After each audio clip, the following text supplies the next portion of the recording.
Yo, what up, YouTube? This Game Dog Smoke back with another quick one. So we gonna continue this series again because I gotta keep riding for my man MJ.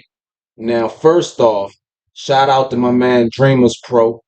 I just finished watching his video on this, so I wanted to make a video on my own to continue what he was talking about, basically, because basically he shows Stan Van Gundy saying that because people basically treat Michael Jordan like a god that LeBron James is facing unfair criticism. Okay, here we go again. Mr. Van Gundy. No disrespect to you, sir. The reason why that we are crowning MJ the GOAT, okay, first is because he's the most amazing, bloodthirsty, hungry for wins player that we ever seen. Two, LeBron crowned himself the GOAT. You're not allowed to do that. You cannot be a self-proclaimed king. The people vote who is the king, okay? Not yourself. It's the same as the president. People vote for the president. The president just can't walk in the White House and take over and say, I'm the president. No, okay? That's the first thing. Secondly, we're not talking about what the person's character is like off the court. Because to be honest, I don't know neither one. So I always give men myself for in my own view. I give people the due respect until you show me otherwise. But from things that I've heard, stories that I've heard, both of them are very shitty people. Okay. When I first heard Chameleon basically said he tried to meet Michael Jordan, and Michael Jordan said, fuck rap. I listen to rap, so that's not something I would agree with, but that's his opinion. But when I was a senior in high school, and my uncle took me to the Jordan Capital Classic with my little brother knew who LeBron James was in high school and tried to get this guy's autograph. We was on the front row. I'll never forget it. That's really what made me not like him as a person. He said, shut up, kid, and just kept walking. My little brother basically was like one of the only kids with a pen and pad writing this dude's face before he was even in the NBA. And he shitted on my little brother. Okay? But that's not what we talking about. Because my little brother still likes LeBron. Okay? We're talking about on the court. Okay. LeBron is 4-6 in the NBA finals. Okay. Jordan is flawless. 6-0.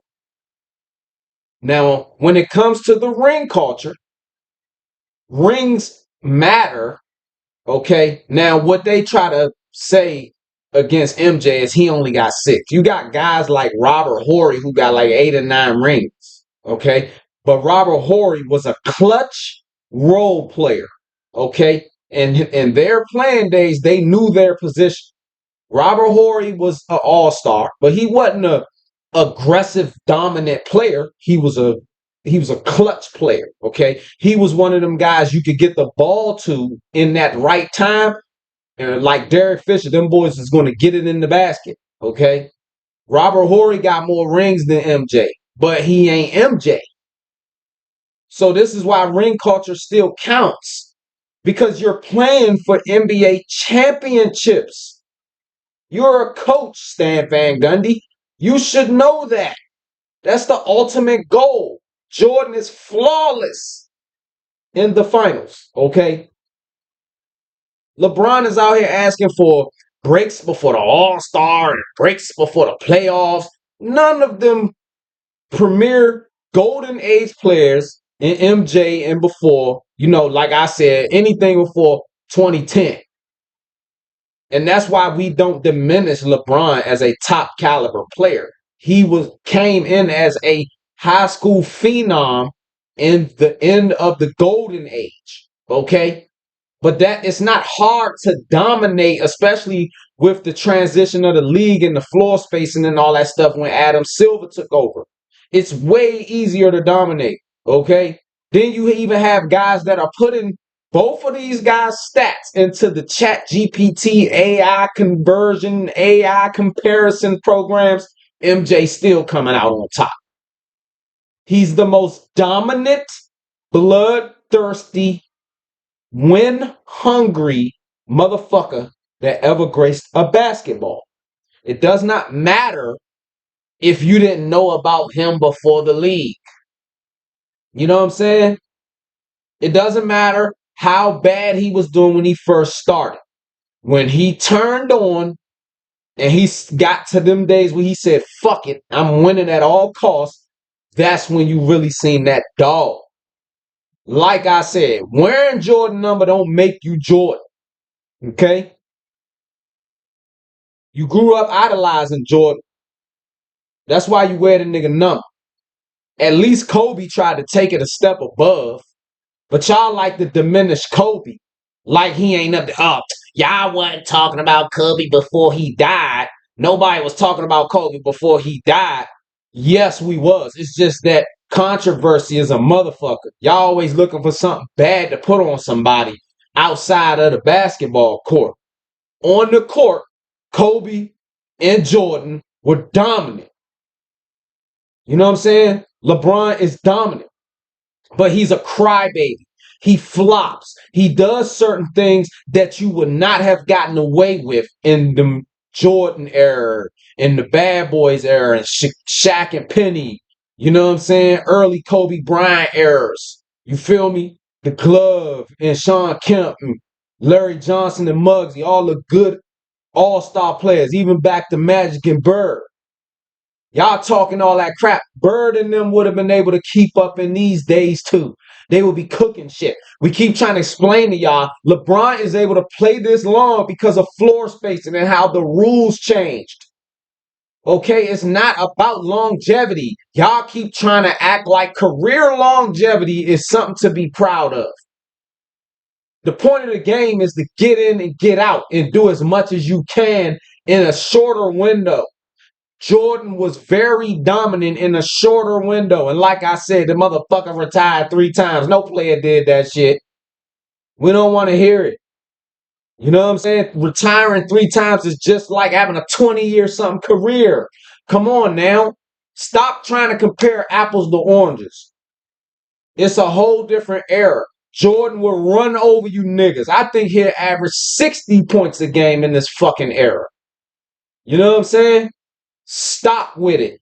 Stop, Mr. Van Gundy. Nobody's worrying about what happens, how good of a person LeBron is off the court. You don't know that man's personal life. He might just be able to hide his stuff better from the media, his drama, his personal family life, which is good for him. But we talking about on the court domination. I don't care. Y'all keep talking about, man, LeBron is bigger than Jordan. So what? Jordan was dunking on niggas way bigger than him. Going at niggas way bigger than him. He was only a 2. He was a shooting guard. You know what I'm saying? LeBron is a small forward. You know what I'm saying? And up into a power forward. But he's more like Magic Johnson. He's better. He can play pretty much a lot of the positions well. But he's a great passer. He's a good facilitator. Okay? Jordan was, what was he? Like he was a 2-way offensive playmaker. You feel me? Like he was a 2-way dominator. He wasn't a facilitator. Jordan was the one you get the ball to. LeBron, you're good at setting up plays. You're very dominant, but you flop a lot and you have a lot of antics with you that wouldn't have flown in the physical days. That's what we're trying to tell you. We don't take nothing from it. Like I said, LeBron will always be top 75, but it's way more players, and you have people that like players from different eras. I grew up watching 90s and early 2000s basketball. So all this stuff now, I don't like watching basketball. Y'all shoot too many damn threes. Is they stupid fucking shots. I be seeing clear, wide open drives to the basket for a dominating dunk, but yet y'all will pull back and shoot or pitch it out.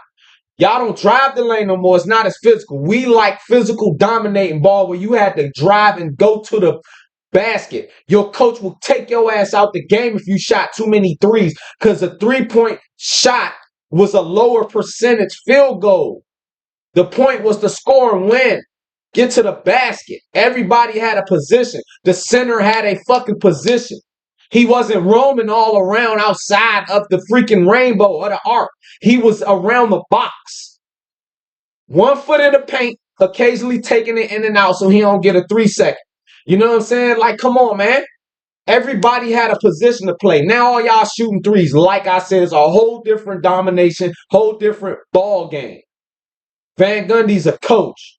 Stop acting like people are treating LeBron unfairly with the Jordan comparisons. He called himself the GOAT. When you do that, you are raising the bar for criticism for yourself. He brought this shit on himself. Because if he played when Jordan was in his peak, LeBron James would be no better than Scottie Pippen.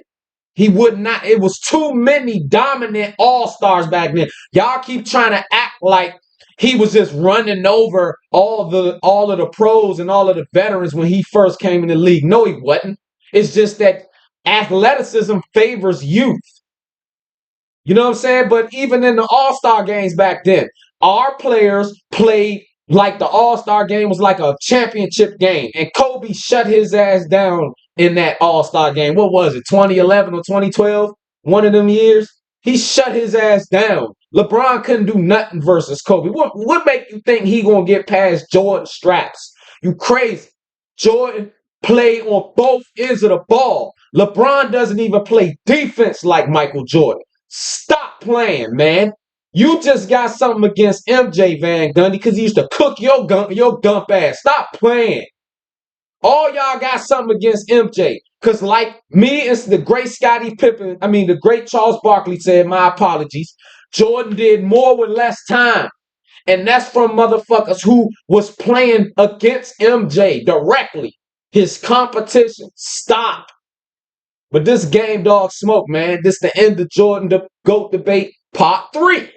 And I'm going to keep these motherfuckers coming. And I'm going to keep getting more and more intense as y'all keep trying to diminish Jordan versus LeBron. LeBron threw himself in that category in that interview when he said, yeah, when I did that in that game, that's when I felt I was the greatest of all time. When you do that, you are raising the bar for criticism. Okay? And when you do that, you have to live up to your hype. And you don't live up to your hype. Nobody cares about the fucking scoring title. You've been playing for 22 fucking years. You're supposed to have the most points scored, like other people be saying.